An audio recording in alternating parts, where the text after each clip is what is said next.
sesepuh, tokoh agama, tokoh masyarakat, dan wali khusus ketua surau beserta imam surau Al-Hijrah dan juga jemaahnya.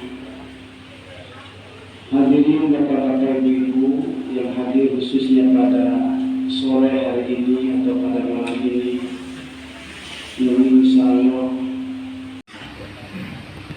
hadirin yang dirahmati Allah Subhanahu wa taala. Betapa banyaknya nikmat Allah Subhanahu wa taala. Sehingga kata alim ulama, apabila nikmat-nikmat Allah ini dicatat, air lautan dijadikan tintanya, daun-daun kayu dijadikan kertasnya, ranting-ranting dijadikan pensilnya. Jin dan manusia bekerja sama untuk mencatat nikmat Allah Subhanahu wa taala. Rantingnya habis semua patah, kertasnya habis, lautannya kering, jin dan manusia pun telah mati semua. Akan tetapi nikmat Allah tidak akan pernah habis-habisnya dicatat. Wa in ta'uddu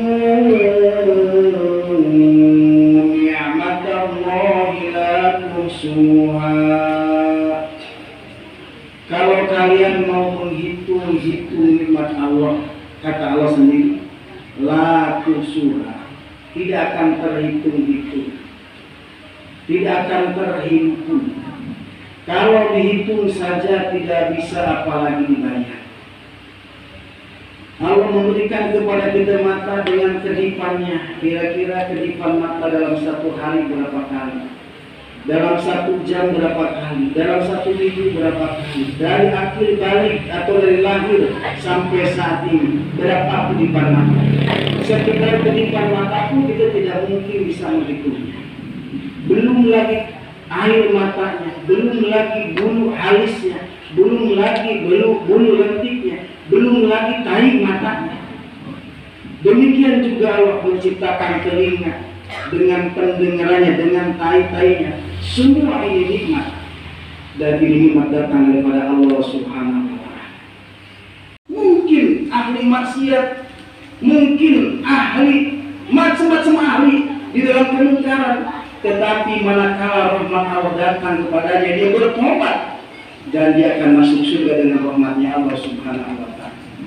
Inna rahmatallahi qaribun minal muhsinin. Sesungguhnya rahmat Allah sangat dekat kepada orang-orang muhsinin, adalah orang-orang yang senantiasa berada di dalam perintah-perintah Allah Subhanahu wa taala.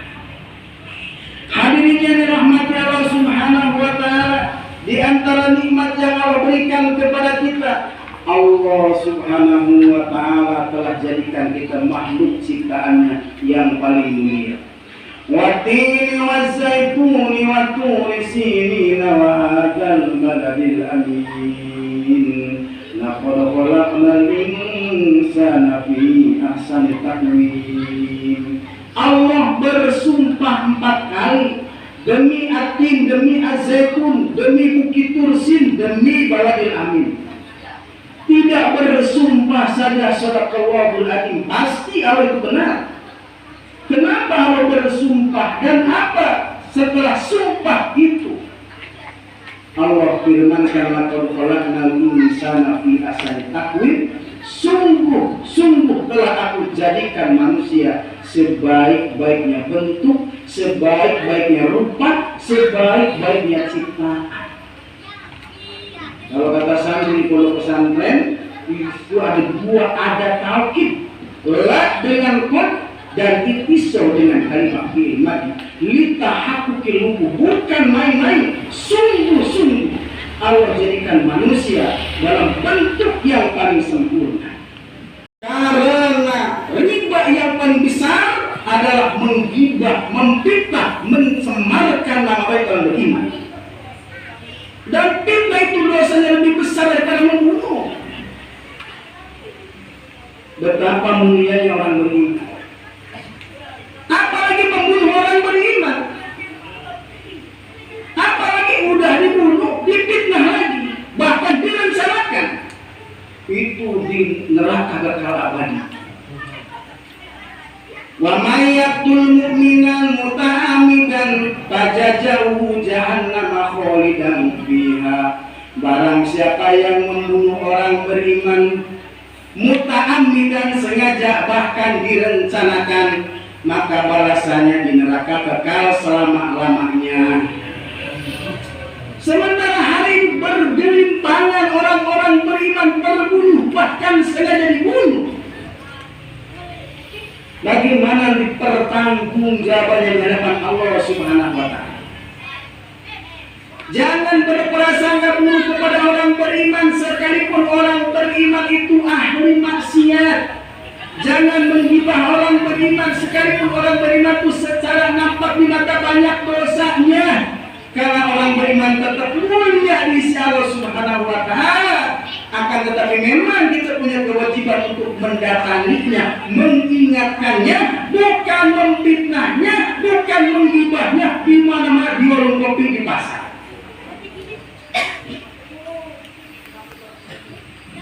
Satu ya Rob, terima tobatku ya Rob. Allah balik bertanya, fa'auhallahu ilaihi ya Adam, man Muhammad. Hai Adam, engkau bertaubat kepadaku, mohon ampunan kepadaku, menyebut-nyebut nama Muhammad, mengatasnamakan Muhammad. Bukankah Muhammad belum aku lahirkan? Bukankah Muhammad belum aku datangkan? Dari mana engkau tahu tentang Muhammad? Apa kata Nabi Adam? Ya Rabb, lamma khalaqtani rafa'tu ra'si ila sama ila ars faidan maktubun bihi la ilaha illallah Muhammadur Rasulullah.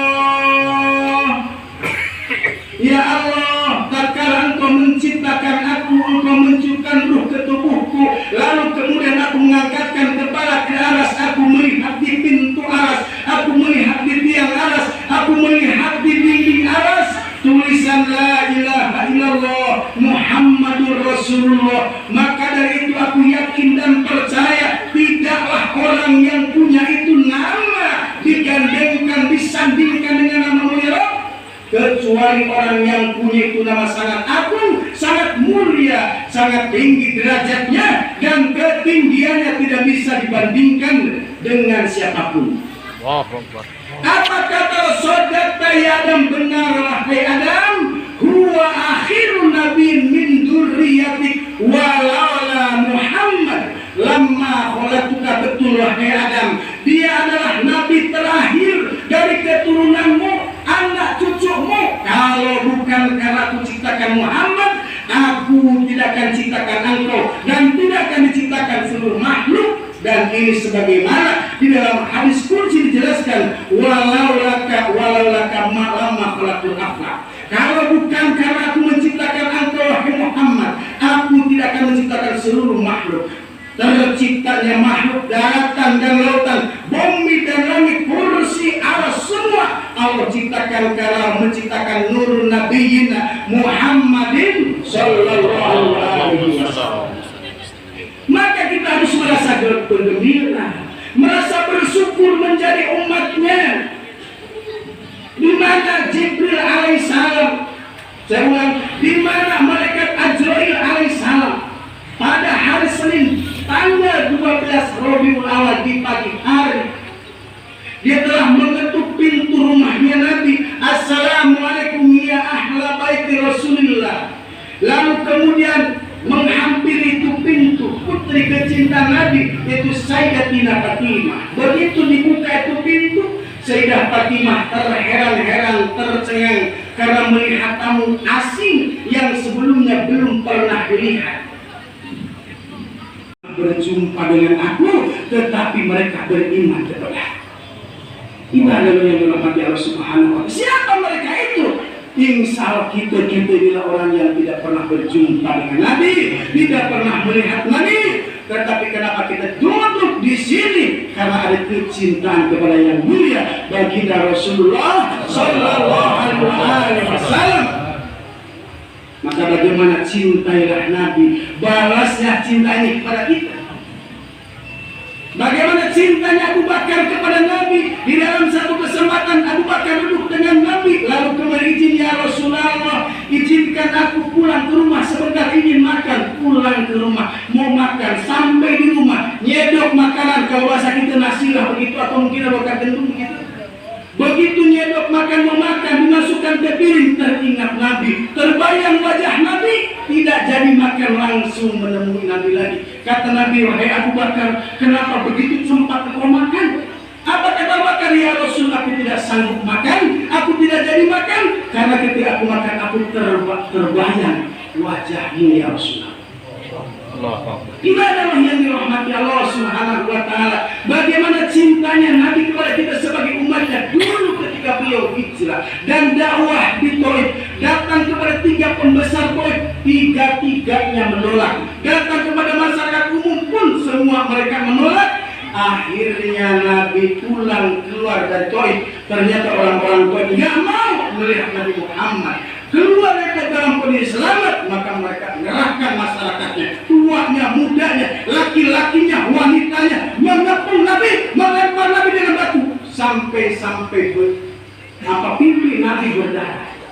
Lalu kemudian Nabi menahan darah, menampar darah, menyekat darah dengan tangannya. Sahabat yang melihat bertanya, ya Rasulullah, kenapa engkau menahan itu darah? Kenapa engkau menyeka itu darah? Apa kata beliau? Aku takut darah ini jatuh di tanah Taif ini. Seandainya darahku sempat netes jatuh di Taif, Allah akan murka, Allah akan tenggelamkan di tanah. Aku tidak menghendaki seperti itu. Tidak ada yang dirahmati Allah Subhanahu wa Ta'ala. Kalaulah Nabi begitu cinta kepada kita, mari cintailah Nabi. Dengan cara apa? Dengan cara kita mencintai umat Nabi, menyelamatkan umat Nabi. Kata Nabi, arhamu ummati bi ummati Abu Bakrin. Orang yang paling cinta kepada umatku di antara umatku adalah Abu Bakar. Hadirin, apa yang sedang terjadi saat ini kepada umat? Umat hari ini menderita. Umat hari ini sengsara.